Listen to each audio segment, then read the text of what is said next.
Welcome, everyone. My name is Katie McMullen, and I will be taking you through today's presentation on magnets and energy work. Also before we get started, I'm just putting in our chat here in the Zoom a link to a Google form so that if you have any questions, comments, and really any feedback throughout the talk, I would love to hear from you. You can submit as many questions and comments as you'd like, so you can just follow that link and I will get to your question either live or via email and follow up with you. All right. And I will also try to manage the chat as we go along here. So without further ado, just a quick disclaimer that this talk is for education purposes only. Nothing in this talk should be considered a diagnosis or medical advice, so please use your common sense. This is really about being curious about new alternative modalities and exploring communication with our bodies and our emotions and energy.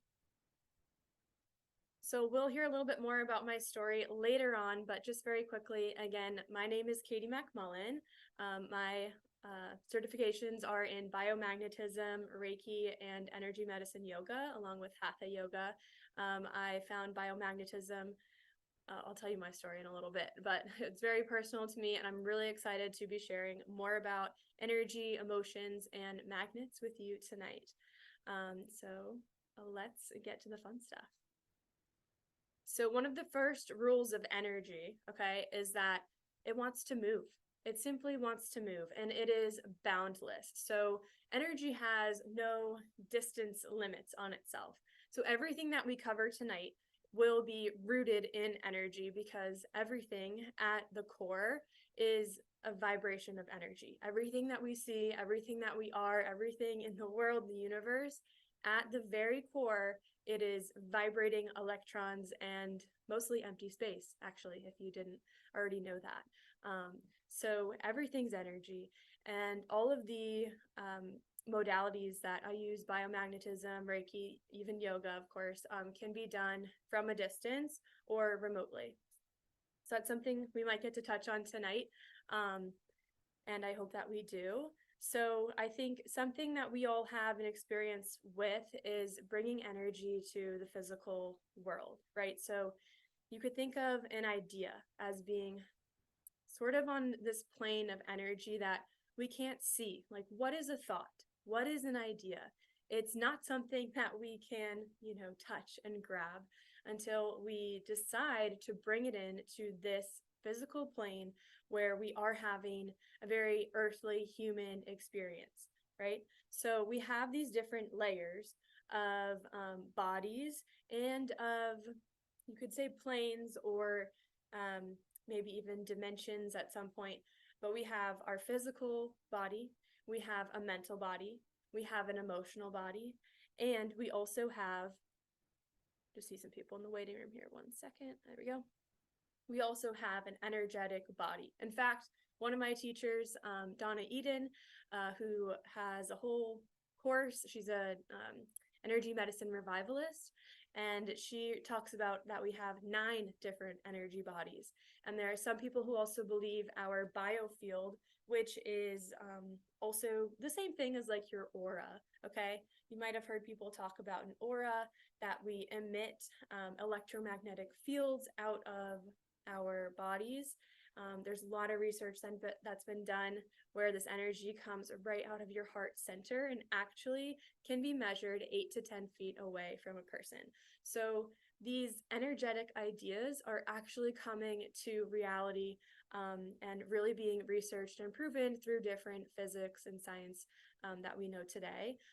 However, many of these practices and schools of thought have been with us since centuries and centuries ago.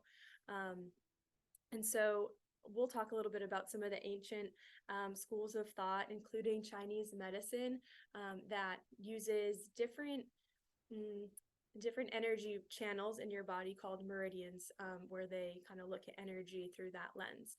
So that'll come up again in just a little bit. So one thing that I wanted to call out as we're getting started here is today we are pretty disconnected from our energetic bodies. So we are very physical beings and we tend to be very much in this physical world. However, we also tend to be really just in our heads. So there's a disconnect between what our bodies are here to feel through touch, through, connection, through being social with each other. And I think some of it might be technology and things, a lot of factors at play, but there is without a doubt a disconnect between our bodies, our minds, and our emotions. And all of this is really an energetic disconnect. So before we can really talk about energy and some of the subtle layers, we'll want to come into our physical bodies. And we're going to do a little yoga exercise in just a minute here that you can do sitting or standing. So just stay wherever you are. And it's important before we do this exercise to talk about how energy likes to move in patterns. So I just mentioned that in Chinese medicine, there are these energy lines that flow up and down our bodies called meridians. Okay, a lot of us have probably heard about acupuncture. Acupuncture actually taps into these meridian channels. There's one associated with every organ, plus a couple extra, and they flow all up and down your body, vertical, sideways, making zigzags. They all start in your fingers and in your toes. And most of them, there are two that actually don't start there. And so energy likes to move in patterns. We see this through the Chinese medicine lens. We also see it through the yogic philosophies, which are thousands of years old, although I think Chinese medicine might be older, up for debate. The point is, these are ancient techniques and ancient schools of thought that have been passed down. And in yoga, we talk a lot about the chakra system. So those are the seven circuits of energy that actually align with our hormonal glands. So we use this a lot in yoga to tap into that energetic body.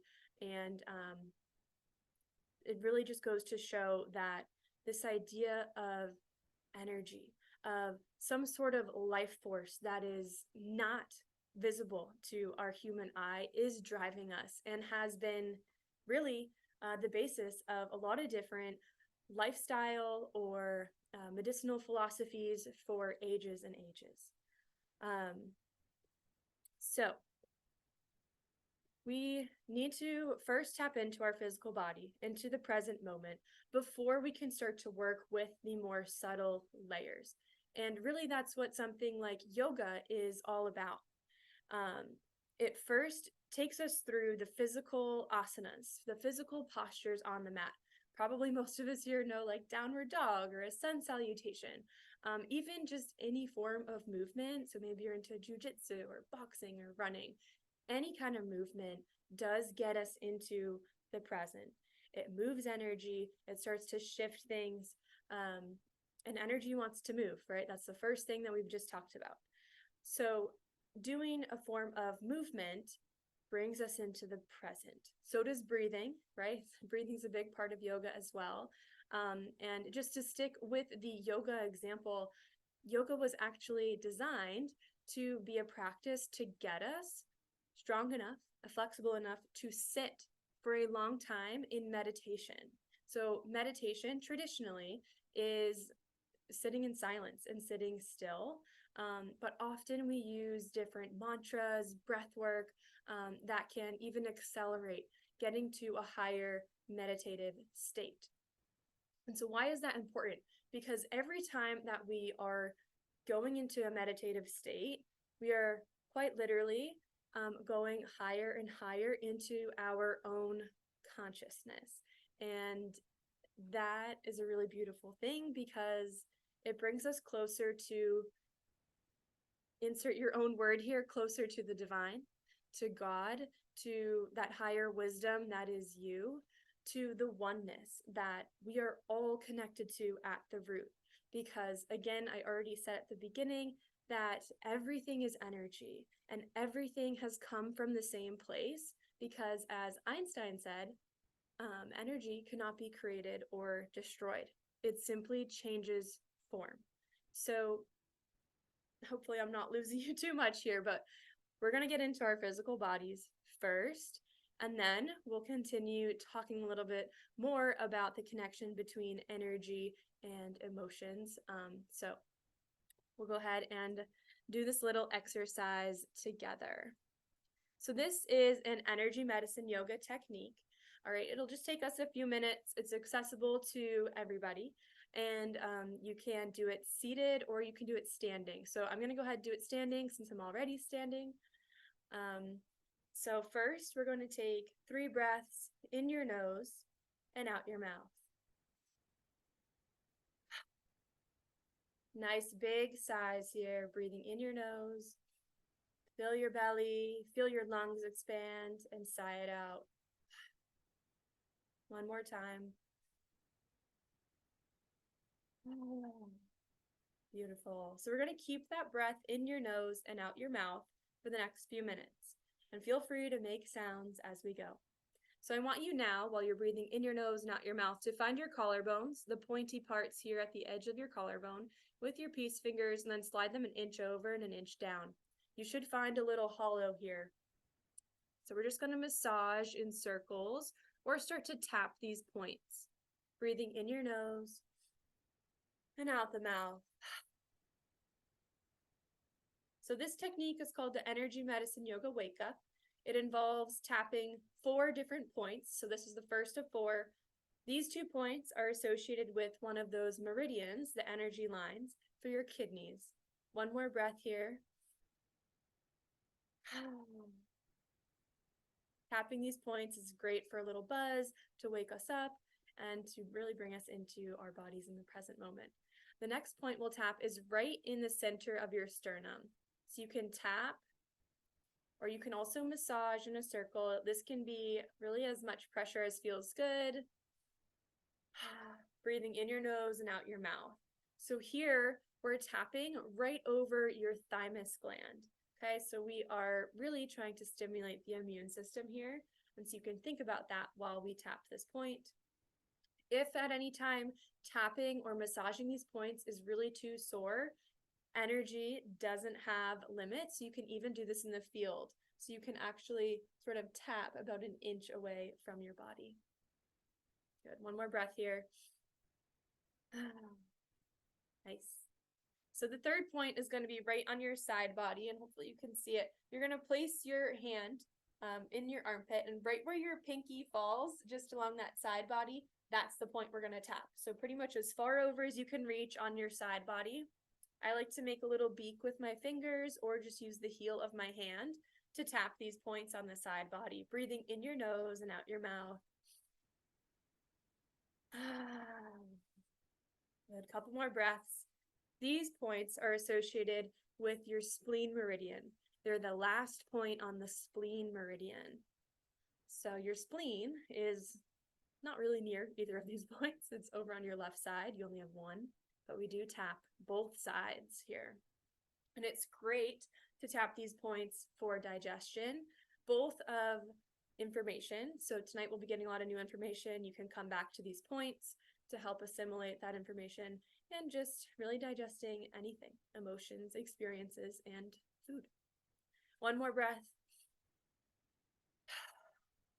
And shake your hands off a little bit. Our fourth and final point we'll be tapping is just underneath your eyes. I like to use my peace fingers here, just tapping on the cheekbones, really gentle here. The skin underneath your eye is pretty thin, so take it easy. Close your eyes if you'd like.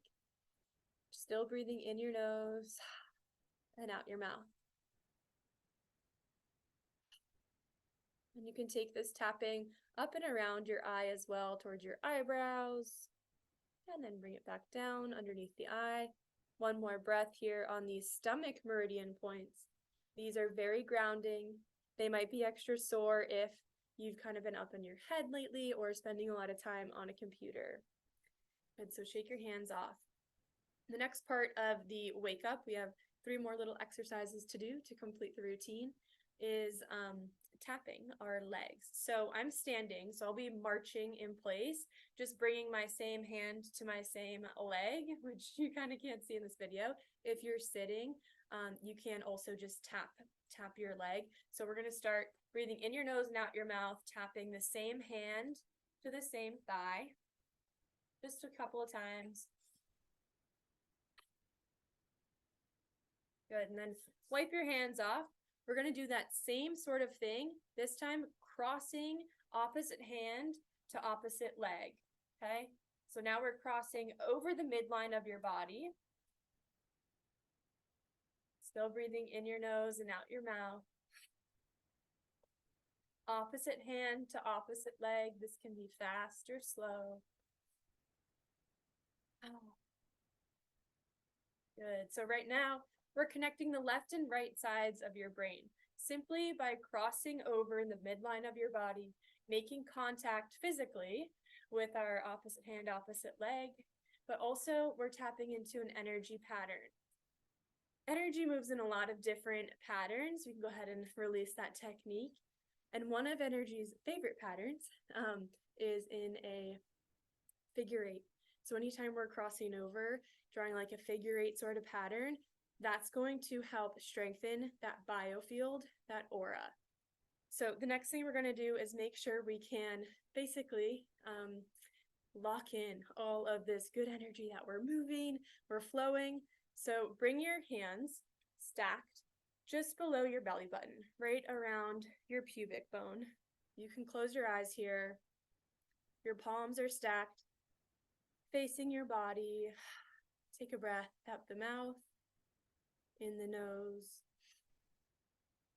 and out the mouth.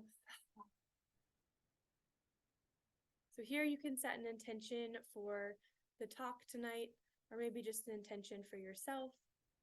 And once you have that in mind, you can inhale through your nose, slide the palms up the center line of your body, flip your palms to the sky at your chin, lifting arms up overhead, and then exhale out your mouth as you bring your hands back down. We'll do that 2 more times. Inhale, slide the palms up the center line of the body, flipping the palms at the chin. Exhale, as if you're pressing your intention into that auric field, really flexing the palms. 1 more time at your own pace. Inhale.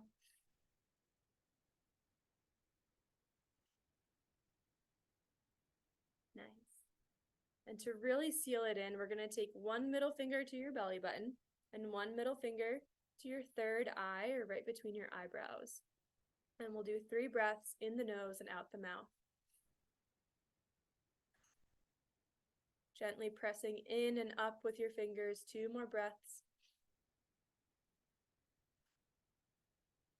Last one, nice and deep, really let it out.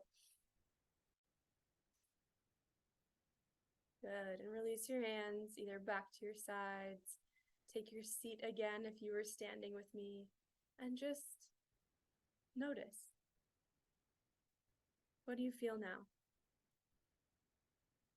Me, I feel a little bit more energy, a little bit clearer and grounded. I definitely feel more present.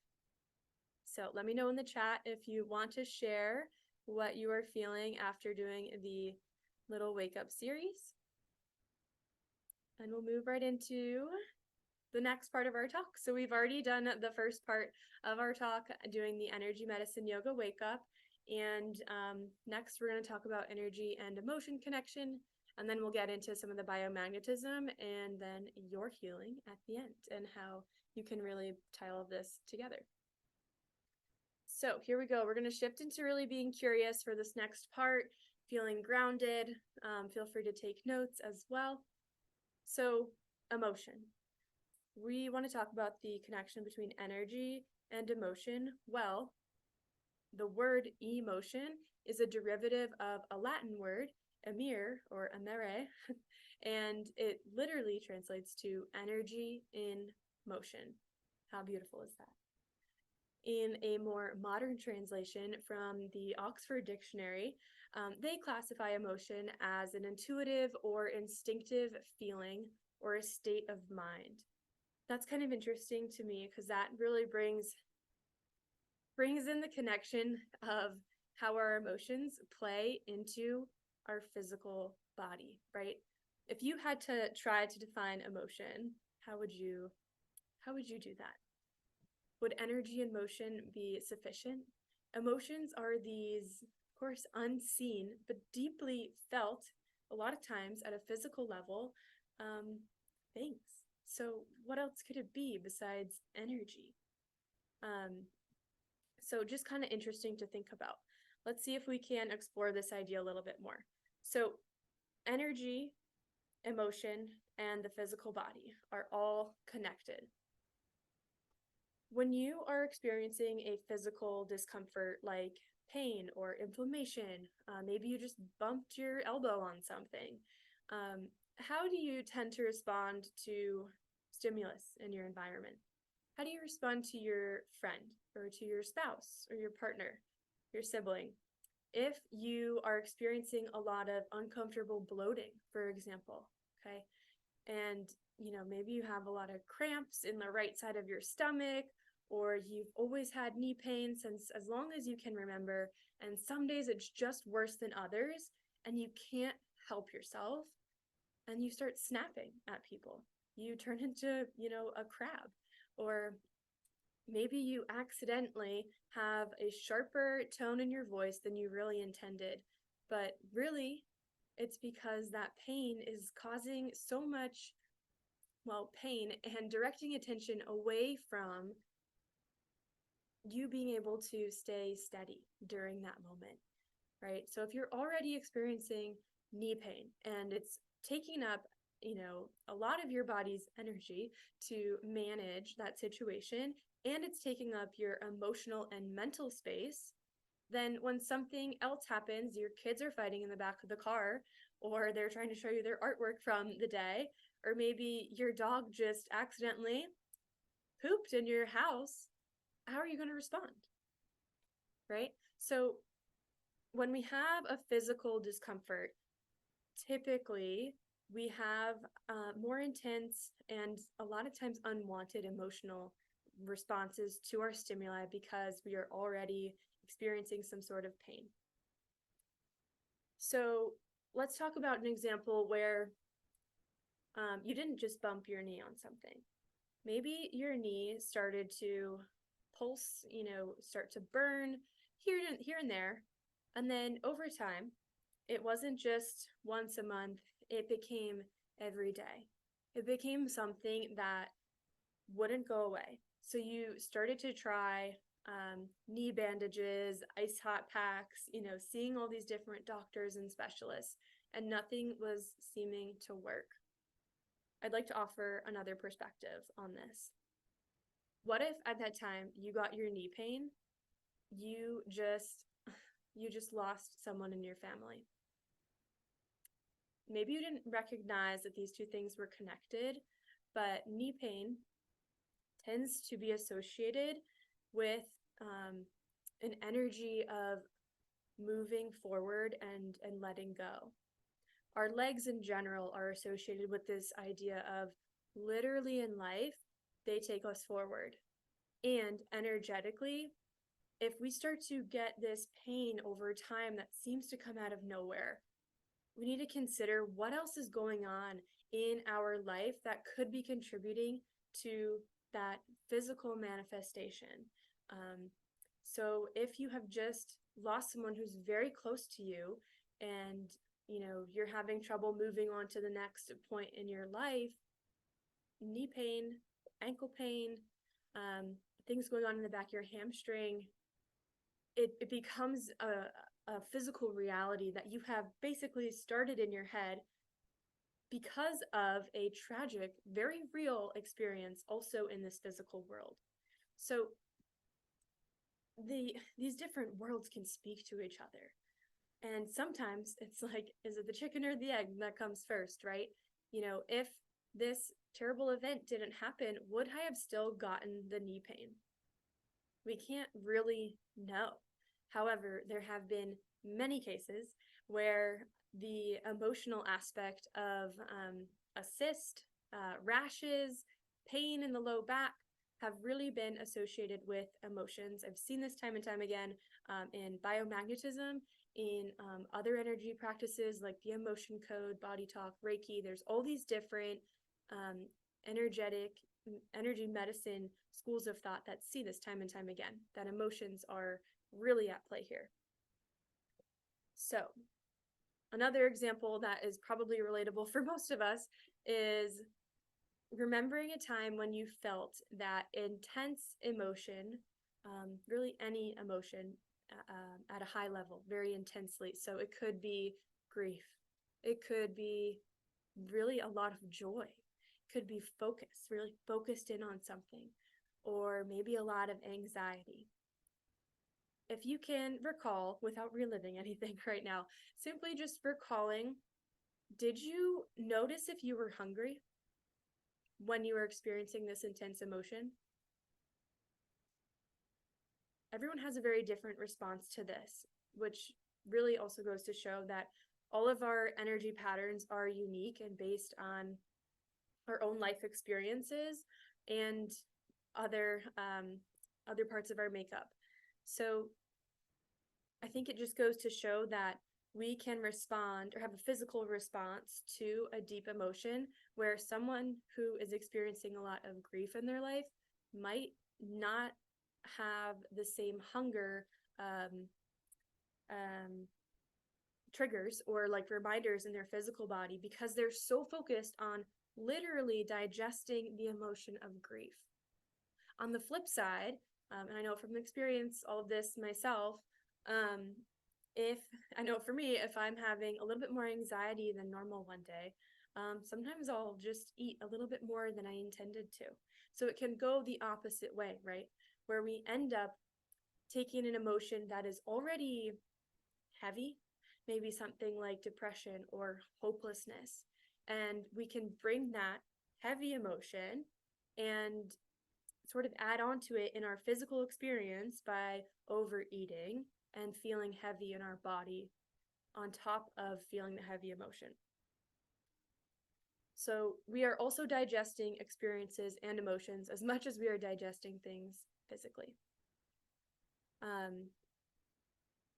Another time you might consider where you wanted to lay down on the ground like this person here, because you were in such a state of overwhelm, right? Maybe you were in public on the sidewalk and you just forgotten something at the grocery store, but you're running late to the family party, and your husband's calling you, and there's all these people around you. You can feel like the hustle and bustle on the sidewalk, and maybe all you wanted to do is lay down. We see this a lot in children. Just a few weeks ago, I was on a train and I saw this little baby get down on the ground, and she just laid down and kind of started shaking. She was lying face down. And this is something I've done in a yoga class, okay? But apparently at some stage, it becomes inappropriate to do stuff like that in public, because we have a certain set of civilized standards about how we can communicate our feelings and express ourselves when we're in a public environment, say after the age of 4, maybe. And so for me, now I see stuff like this as beautiful expressions in the moment of an emotion. So I know that we all can't lie down and shake as much as we want to in public. I get it. However, I do think it's important to acknowledge that this happens, and we can't, or I don't want to say we can't, that we limit ourselves in how we can express our emotions. And it is so important to do that in a healthy and a safe way. Maybe when the time is right, when the time does allow. I'm not encouraging anyone to say like punch a wall at work or anything like that, but there are healthy ways, especially through something like energy medicine, yoga, and biomagnetism, where we can, in a healthy way, move through these emotions and have different tools to help us succeed. Maybe it's stepping into the bathroom at work and taking a few deep breaths and making specific sounds associated with these emotions to get us through. I'll say one more thing here before we move on. Just a few weeks ago as well, I was walking along a beach talking with a friend. Everything was beautiful. The sun was setting. It couldn't have been a more beautiful scene. And we were just chatting away, having light conversation. And out of nowhere, literally nowhere, I still don't know where this came from, I felt really angry. And for me, that's not an emotion that comes up very often. So I was like, this is really weird. And I'm in a place where I can express this. And so I told my friend, I was like, just a second. I'm feeling a bit of this like anger. I don't know why. I'm going to pick up some big rocks and throw them into the ocean, which is actually a pretty similar motion that we use in energy medicine yoga to help release and move through that sort of anger, that sort of emotion. So we pick up these big rocks, and it really only took several rocks, and then that anger emotion started to subside. It really fizzled out. And next thing you know, we're back to just skipping rocks, laughing, having like conversation. I don't know where that emotion came from. I don't necessarily need to know, but I was able to express it in a healthy way so that it didn't get stuck and become blocked energy. So we're going to talk a little bit about blocked energy here, just checking the time. I think we'll have to come back to this one. So emotions can get stuck just like energy can get stuck because emotions are energy in motion. Okay, so anytime that we are suppressing emotions, something as simple as not letting yourself cry, even in public. Okay, crying is probably one of the things that you can do in public safely. It doesn't really affect anyone in a super negative way, not like throwing rocks into the ocean. But something as simple as crying is extremely important to allow yourself to, one, be open to, and to let it happen. I heard recently that our tears are actually perfect, perfect like crystallizations in the salt water that they are, and that they're designed to roll down into your mouth on purpose because a tear is medicine that is unique to you in that exact moment. Anyway, separate conversation. If you're interested, I can send you a podcast on it. Very, very cool stuff. So the point here is that when we suppress a yawn, even a yawn is a form of energy. Let it bubble up. It's a message. We're looking for messages from our body. When a yawn comes up, a sneeze, when you do just need to let out that emotion, do it to the best of your ability. Go journal about it later. Talk about it with someone. Otherwise, they can get stuck, and that's when things start to manifest physically. So energy can get blocked by not acknowledging the message from our body, okay? And so not acknowledging the emotion, not meeting our physical or mental needs, certainly big experiences around trauma or stress, whether it's acute stress, chronic stress, might need to take some reevaluating of your environment socially at home to the best of the ability at the time. Anytime that we deny our emotions or where we try to avoid it ourselves, we all hide things from ourselves, some more than others, but it happens. And these things can get suppressed deep into our tissues. Our cells actually have a memory, like they store everything that we've ever done, experienced, seen, heard, felt. It is all in your tissues. So, which actually leads me to one of my favorite quotes ever right now by the beautiful Caroline Myss, who's actually from New Hampshire. She does a lot of beautiful spiritual anatomy, energy type of work. And she says, your biography becomes your biology. So how nice is that? So anything that you are experiencing in life, feeling, telling yourself, thinking, doing, acting, speaking, writing, all of that becomes part of your biology. If everything is energy, then it can become part of your body. So this little example here is, as you can see, the cup of life, if you will, where you are the cup, okay? And so we all start with a, let's say, pretty empty cup, depending on what mom has passed down to us. But if we're lucky, we're a pretty empty cup. And so throughout life, we keep adding to this cup. So we'll go through a little example here. So maybe as a child, you are told that your voice is too loud and everyone's always shushing you at the sleepovers. And then the next year, for 3 years in a row, you contract strep throat. A few years later in high school, maybe you're forced into public speaking, even though you really didn't want to do that, but your teachers made you do it. And suddenly you start to feel all of this fatigue and your energy is really low, and you start to quit some of the sports and things that you're involved in. By the time you get to college, your hormones just seem to be off. You start to get acne. Your self-confidence is going down. You get a new job and you just stop sharing your opinion at work. And not shortly after that, you're diagnosed with an underactive thyroid.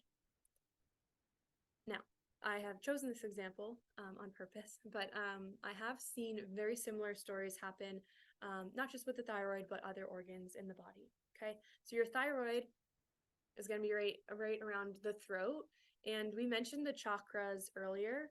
And actually, I can go back for a second. This is that chakra system with the 7 energy systems throughout the body. Your 5th chakra is at your throat. Okay, so your throat chakra is sort of like that energy center right around here. And it's very common to see problems with the throat chakra manifesting as something like an issue with the thyroid, because there's so many blocked emotions from over time. People telling you to be quiet, people not respecting your opinion. It ends up looking like you getting tired, gaining weight potentially, and ultimately having to take medication for your thyroid. Could it be traced back to some of those first moments in childhood where that pattern was established, that your voice was too much for people, so you stopped using it? And instead, all of that vocal energy and emotions, potentially around shame or feeling just actually being too loud, start to get stuck up here in your throat area.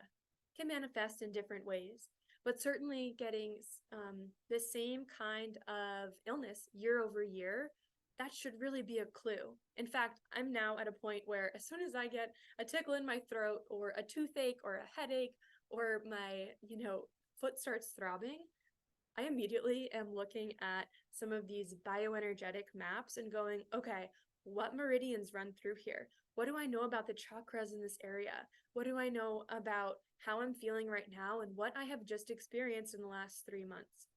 And so now the thing is, sometimes the physical experience of an emotion will happen in that instant, and sometimes it's down the line.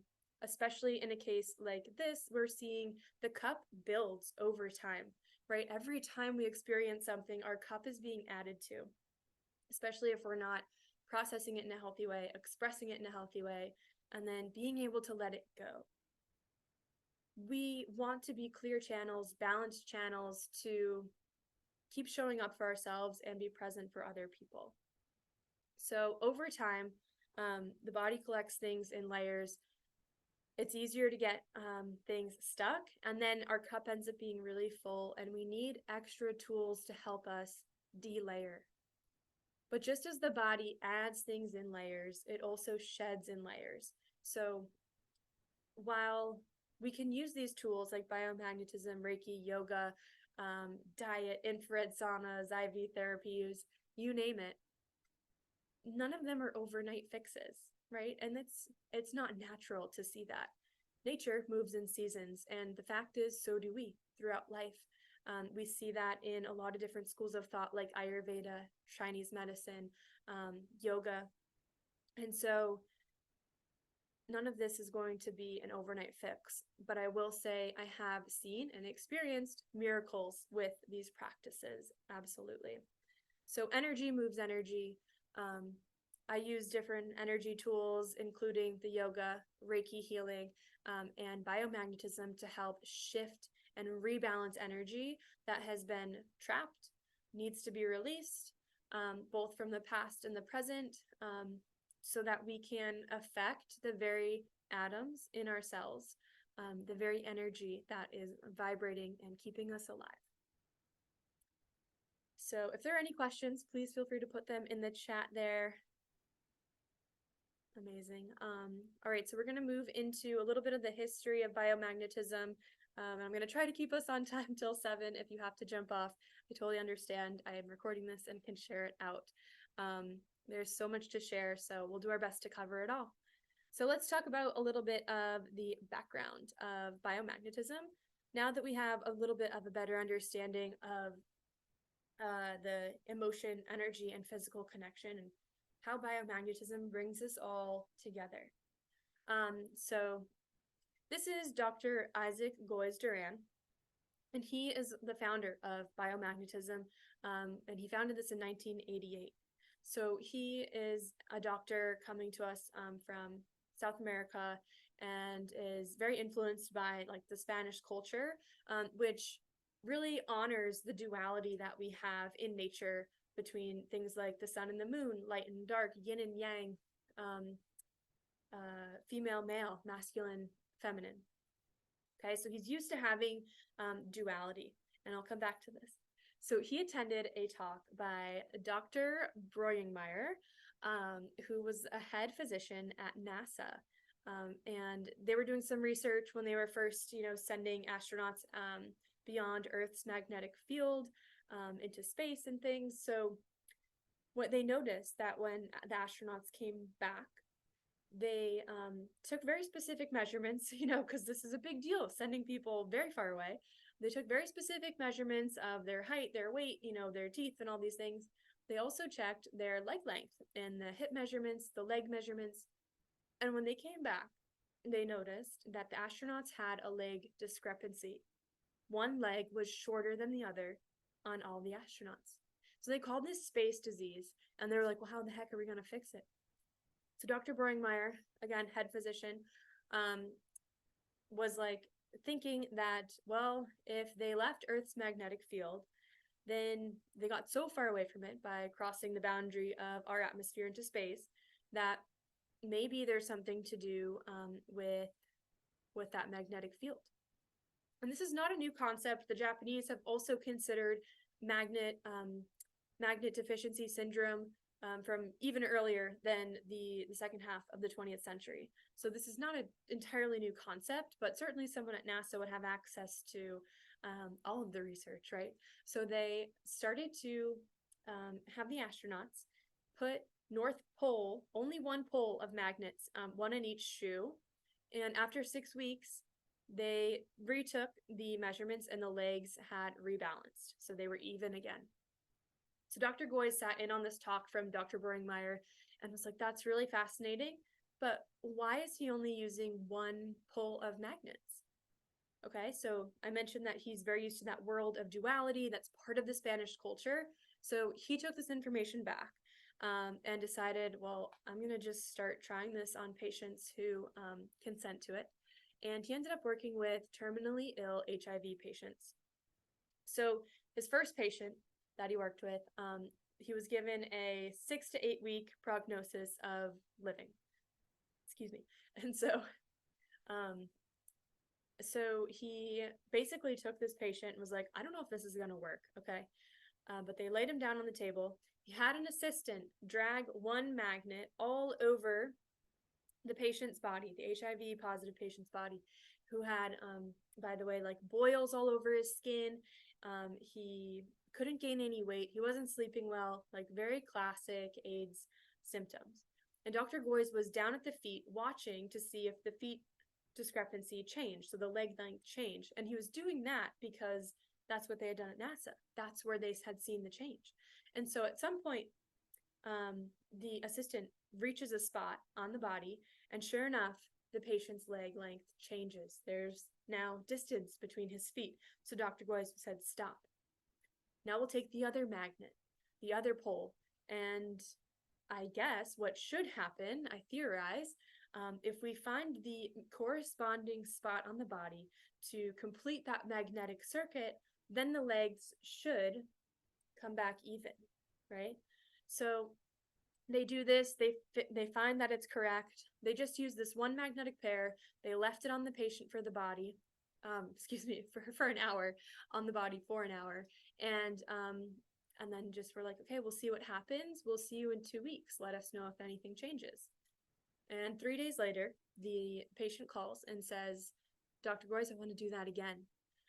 He'd come into the office, and it was clear that he had gained weight just in 3 days. They measured, he had gained 3 pounds. He was sleeping better, and he said that other lifelong, symptoms had already been improving. And Dr. Goy said, oh, okay, that's great. We'll check on you in a couple weeks, see how it goes. Patient comes back in the 2 weeks' time. He's gained 12 pounds. The boils on his skin are gone. And they were like, this is amazing. And still not fully understanding really what had been done. Anyway, time goes by. I believe it was a few months. He ends up testing negative for HIV. And doctors have never seen this before. So this particular patient, the first one that Dr. Goy's ever worked with, is still alive today. So, gosh, what is that? This was back in 1988. I think somewhere around 40 years later, maybe. Someone check my math on that. But it's been a long time. And from there, Dr. Goy's was very, impressed by the results here, as anyone should be. And so we started to research it more and developed biomagnetism into what it is today. So since Dr. Goy's time, there have been many developments and explorations in the world of biomagnetism. It's very well known in a lot of hospitals in South America, and even commonly used in kind of conventional medical practices. So my mentor, I have a couple mentors. One of them, Dr. Garcia, who's really my teacher, the one who's certified me so far. He started as a physician and now just practices biomagnetism after seeing all of the beautiful results. And he has done so many sessions to have put together like patterns that we have seen.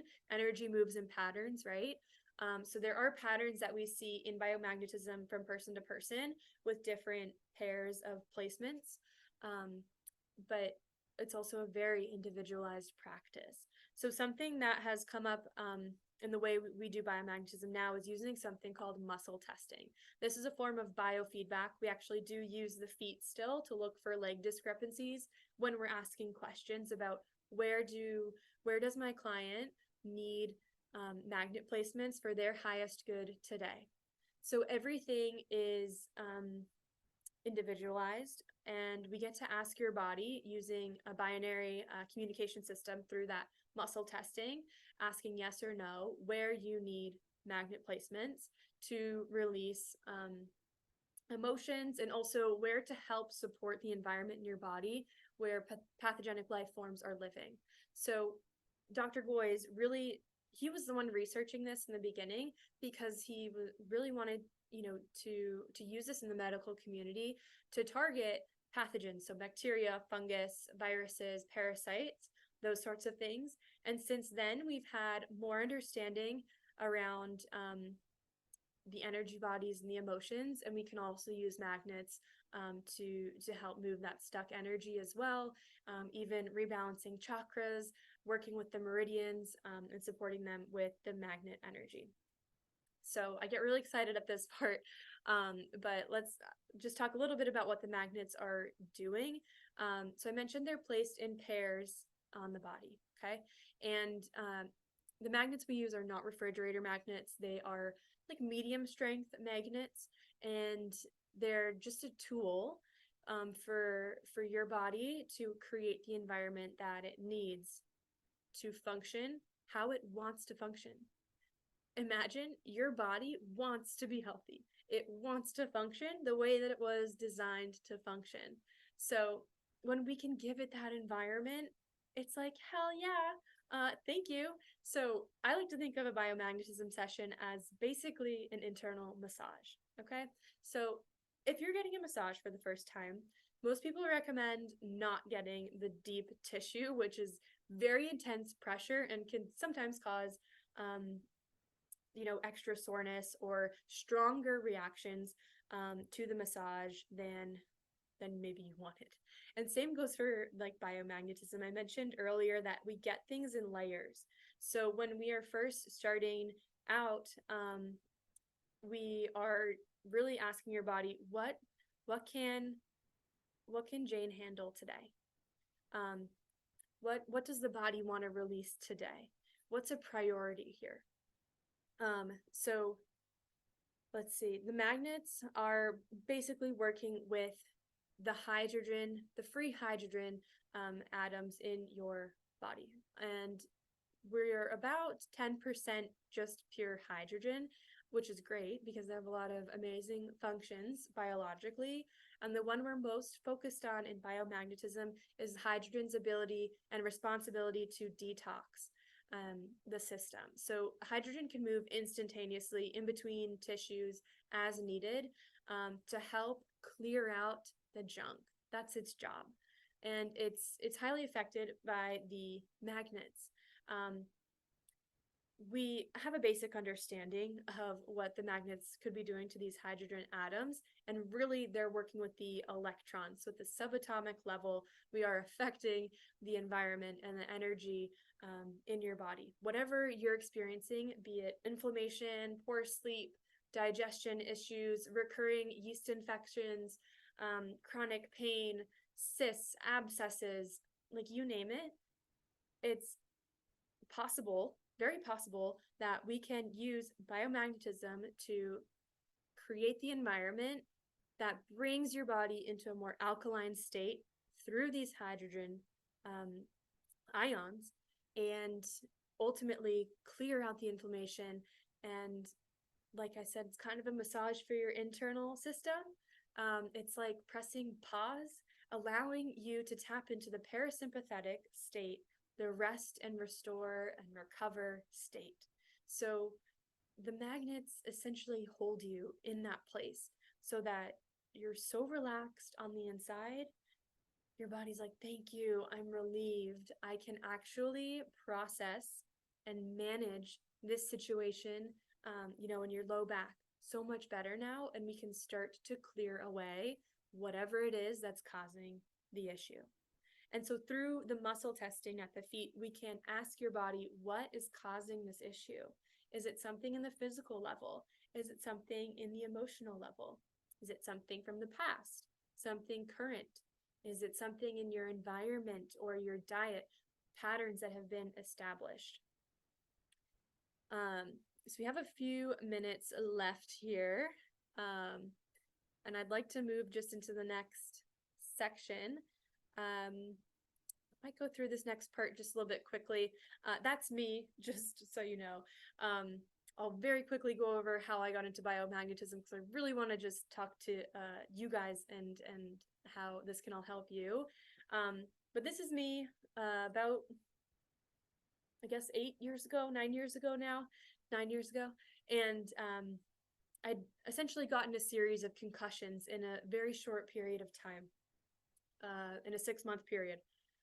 This actually is not a photo of one of them. However, I think it expresses and conveys what we might imagine concussion-inducing rugby tackle to look like. So I'll just say this, that my first concussion was 9 years ago, and I got a second one just a couple weeks after.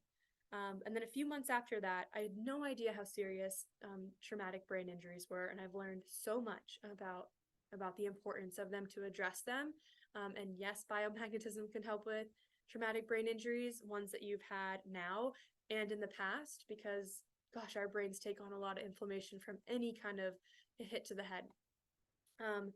And so funny enough, after just a couple months after this first concussion, a friend of my mom's actually told her, hey, heard about this woman who uses magnets, and my nephew went to her who had a concussion and he was totally fine after one session.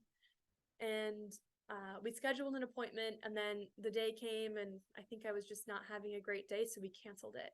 And I didn't end up going back to biomagnetism for another 2 years.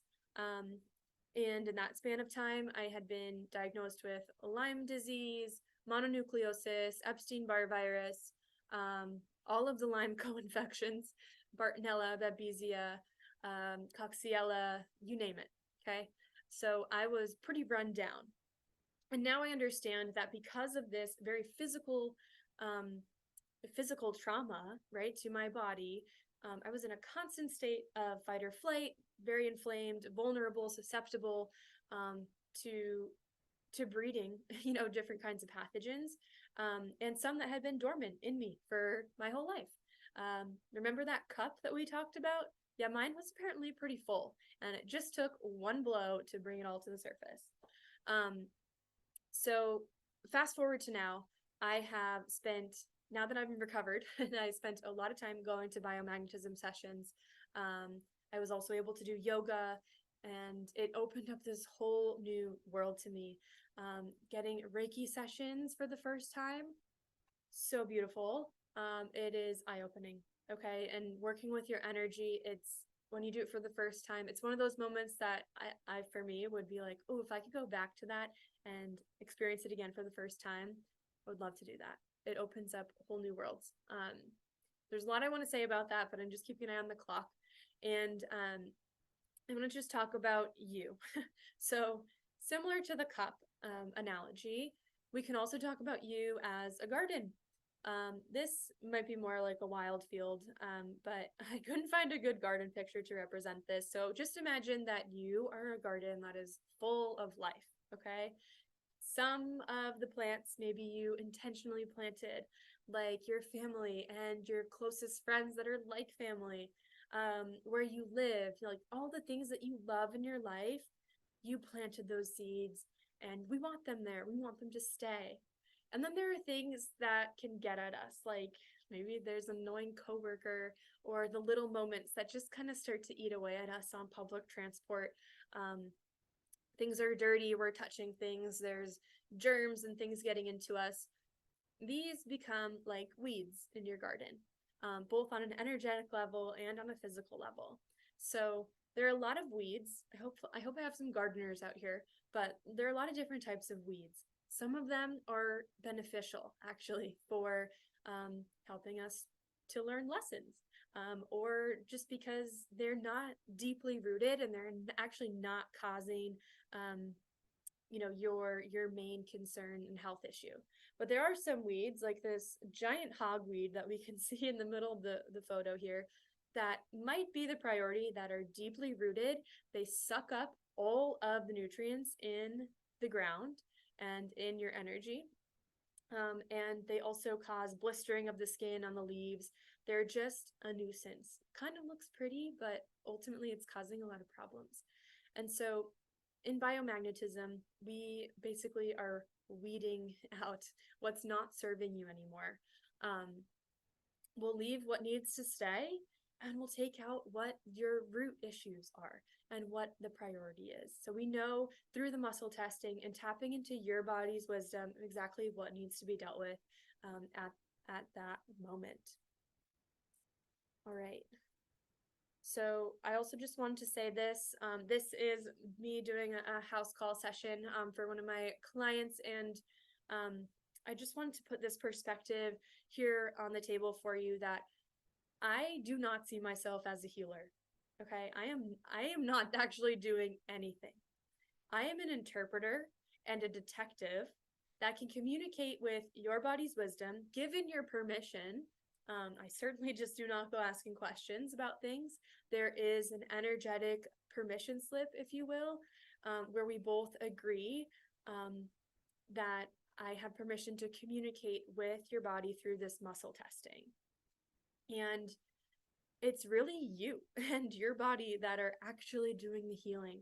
The only thing that I'm doing is placing magnets or helping to move energy or teaching you energy medicine yoga techniques that ultimately are creating a shift in your body, either through the environment that's created or the tapping that we're doing. It's all coming from you. And I think that's so beautiful to know that within each of you is the power to restore balance. All you're looking for is creating the right environment. And that can be created in a lot of different ways. Through biomagnetism, we're looking at shifting your alkaline state. So that can also be shifted through getting good sleep, by putting your feet on the ground, spending time outside. These things are all either very low budget or free to start with. But you can also use tools like the energy medicine tools, or here at Grassroots, the infrared sauna, the oxygen tank, working with the nutritionist to identify what your body needs, because there's not a diet that fits everyone. I could go on, but I just wanted to say that you have the power to heal already within you. You're simply looking for the right tool and environment that resonates with your body. So we have accomplished everything, and just want to review some of the takeaways from our talk this evening. So just a reminder, we started with the energy medicine wake up technique, okay? And I'll be sharing a little video with you guys. You'll be able to keep that, refer to it, especially if it felt good. Personally, I do that just about every morning, and I notice when I don't do it. You can also do it throughout the day. I'll send you some more information on that. The other thing that we've talked a lot about is getting into the present moment. So maybe it's through movement, something like yoga, and then you can listen to your body and really be open to messages. This is something I hope I can drive home a little bit more, but everything that you're experiencing physically is a message. Even the painful acne that's happening, or the skin rashes, and even the pain that is going on in your body, the digestion, bloating, it's a message. So all we need to do is communicate with your body. There are a lot of different avenues to do that through yoga, meditation, biomagnetism, blood tests. There are a lot of different languages out there, and you get to choose which one resonates with you. I've said this now probably 7 times, but the body collects things in layers and sheds things in layers. So there is nothing out there that is that overnight kind of fix. And it would be really intense if that did exist. And then finally, there's a deep connection between the emotions and the physical body, because everything is energy, and everything tries to affect the other. We can influence both the physical and the emotional from both sides of the road, if you will. So before we finish up, I will also just let you know, I'll be sharing this out with you in an email, but I do have a special invitation just for you guys. It's a new client biomagnetism package that includes one initial appointment. That's the intake appointment. It's 90 minutes. And then there are 2 follow-up sessions that are an hour long.